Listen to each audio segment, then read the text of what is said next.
In today's video, I'm going to teach you how to choose between Smartsheet and Power Apps for your business. If you're trying to decide which tool is the better fit, the first thing to understand is that these platforms are built for different kinds of work. That's why the best choice starts with identifying what you actually need. Think about whether you're looking for a work management tool to organize projects, tasks, and collaboration, or whether you need a custom business app designed around a specific process. This distinction matters because choosing the right category will make everything easier later, from setup to adoption.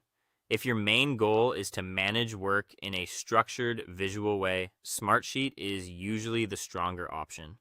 It's especially useful if you need spreadsheets with more power, along with reports, dashboards, and project tracking features. For teams that want to monitor timelines, assign tasks, and create a clear view of progress, Smartsheet can feel familiar while still offering more control and automation than a basic spreadsheet.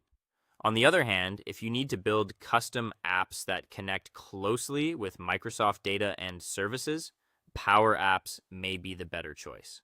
This is a strong option when your team needs forms, workflows, or app-based experiences tailored to your internal processes. If your organization already works heavily inside the Microsoft ecosystem, that connection can be a major advantage. Once you know which type of solution sounds closer to your needs, take time to compare pricing, permissions, and integrations. Pricing can vary depending on how many users you have and what features you need. Permissions are also important, especially if different people on your team need different levels of access. And integrations can make a huge difference in day-to-day efficiency, so make sure the tool works well with the systems you already use. You'll also want to check how technical your setup is going to be. Some teams need something they can launch quickly with minimal technical effort, while others are comfortable investing more time in configuration and customization. Be realistic about your team's skills because the best platform is not just the most powerful one, but the one your team can actually use effectively. If possible, test both tools before making a final decision.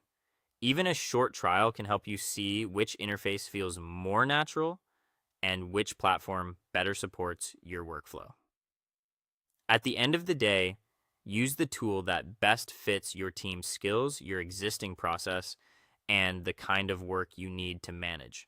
That's what will give you the best long-term results.